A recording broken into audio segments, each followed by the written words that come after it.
ஓம் come கணபதாய நமக. ஓம் நமச்சிவாய நமக. ஓம் நமோ நாராயணாய நமக. அனைவருக்கும் அன்பான வணக்கங்கள். நான் உங்கள் ராஜி. நம்ம சேனல்ல கந்தர் அனுபூதி பாடல்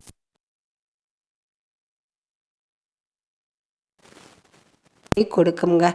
எந்த ஒரு பாடலையுமே நம்ம பொருள் உணர்ந்து பாராயணம் செய்கிறப்ப அதற்கான பலன் நமக்கு கூடுதலாக கிடைக்கும். பாடுறதுக்கான அந்த ஒரு எண்ணமும் நமக்கு மேலோங்கும். அதாவது பொருள் உணர்ந்துருச்சு அப்படின்னா முருகப்பெருமானை நம்ம இப்படி எல்லாமா சொல்லி கூப்பிடுறோம், நம்ம தினமும் கூப்பிடணும் அப்படிங்கிற எண்ணம் வரும். அந்த எண்ணத்தில் நம்ம தினமும் இந்த பாடல்களை பாராயணம் செய்வோம். அனுபூதி என்றாலே அனுகிரகம் என்ற அர்த்தம்.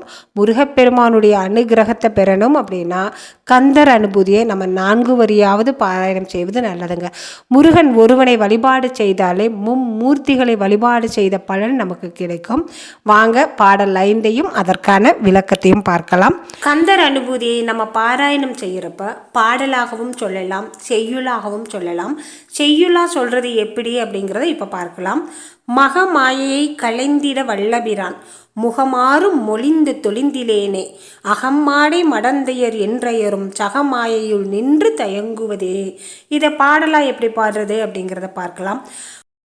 மகமாயையை களைந்திட வல்லபிரான் முகம் ஆறும் மொழிந்து தொழிந்திலனே அகமாடை மடந்தையர் என்றையரும் சகமாயையுள் நின்று தயங்குவதேன் சகமாயையில் நின்று தயங்குவதேன். இந்த பாடலுக்கான விளக்கத்தை பார்க்கலாம் வாங்க. மகமாயையை களைந்திட வல்லபிரான், நம்மை சுற்றி இருக்கிற இந்த மாயை அனைத்தையும் அறியாமையை அனைத்தையும் அழிக்கக்கூடிய வள்ளல் முருகப்பெருமான்.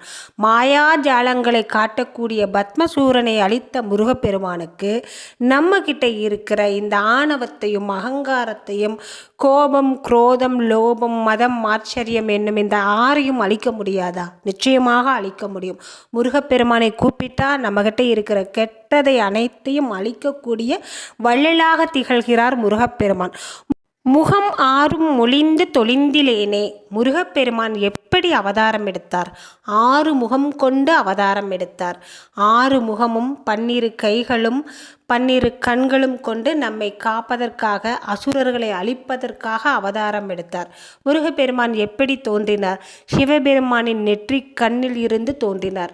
சிவபெருமானுடைய நெற்றிக் கண்ணில் இருந்து தோன்றிய தீப்பொறியும் அன்னை பார்வதி தேவியின் சிலம்பில் இருந்து உதிர்ந்த முத்துக்களும் இணைந்து சரவண பொய்கையில் 6 முகங்களாக தோன்றியது.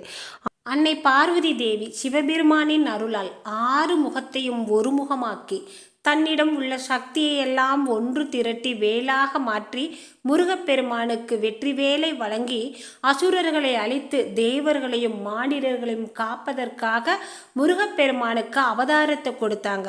முருகனின் அவதாரமே கெட்டதை அழிப்பதற்காகவும் நல்லதை வாழ வைப்பதற்கான அவதாரம். முருகப்பெருமானை நம்ம வழிபாடு செஞ்சோம் அப்படின்னா நமக்கு வாழ்வில் வீடு பேறு அப்படிங்கிறது நிச்சயமாக கிடைக்குங்க. அதற்காக தான் கடைசி 2 வரியில் அருணகிரிநாதர் அற்புதமாக பாடியிருக்காரு. அகம்மாடி மடந்தையர் என்று ஐயரும் சகமாயையுள் நின்று தயங்குவதேன். நான் இன்னும் இந்த சம்சார கடலில் மூழ்கி சிக்கி தவிச்சிட்டு இருக்கணுமா? தயங்கிட்டே இருக்கணுமா? இந்த பிரச்சனையெல்லாம் நீங்கி நான் உன் திருவடி எப்போ சரணடைகிறது? வீடு, மனைவி, மக்கள், தோட்டம், துருவன், இந்த சம்சார கடலோட பிரச்சனைகள் நீங்கி நான் எப்போ உன் திருவடியை சரணடைகிறது அப்படின்னு அருணகிரிநாதர் கேட்கிறார். இதற்கு இன்னொரு அர்த்தமும் இருக்குங்க. நம்மை சுற்றி இருக்கிறவங்க எல்லாம் நலமுடன் இருந்தால் நம்ம இறைவனை சரணாகதி அடைகிறது எளிது. அதாவது எந்தவித கவலையும் இல்லை அப்படிங்கிறப்ப ஒரு நிமிடம் உட்கார்ந்து முருகனின் நாமத்தை சொல்ல நமக்கு மனது எளிதாக இருக்கும். பிரச்சனைகள் நம்மை சூழ்ந்திருக்கையில் நம்ம இறை வழிபாடு செய்ய முடியாது. அதற்காகவாவது என்னை சுற்றி உள்ளவர்கள் அனைவரையும் நலமுடன் வைத்திருக்க வேண்டும் முருகப்பெருமானே. இந்த வீடு, மனைவி, மக்கள், குடும்பம், கணவன், தோட்டம், துறவு இது எல்லாமே நலமாக இருந்து இதனால் எந்த பிரச்சனையும் இல்லாமல் இருந்தால் நான் உன் திருவடியை எளிதில் சரணடைய முடியும். உன்னை பற்றி என்னால் நல்ல முறையில் தியானம் பண்ண முடியும். உன்னை உன்னை நான் நல்லா வணங்க முடியும், அதற்கான அருளை நீ எனக்கு கொடுக்கணும், அதற்காகவே எல்லாரையும் நீ நலமுடன் வாழ வைக்க வேண்டும் முருகப்பெருமானே அப்படின்னும் அர்த்தம் கொள்ளலாம். இந்த பதிவு உங்களுக்கு பிடிச்சிருந்தா மறக்காமல் ஒரு லைக்கும் கமெண்ட்டும் கொடுங்க. உங்கள் நண்பர்களுக்கும் உறவினர்களுக்கும் ஷேர் பண்ணிவிடுங்க. தினமும் ஒரு முறையாவது கந்தர் அனுபூதியை பாராயணம் செய்யுங்க. மீண்டும் அடுத்த பதிவில் பார்க்கலாம்.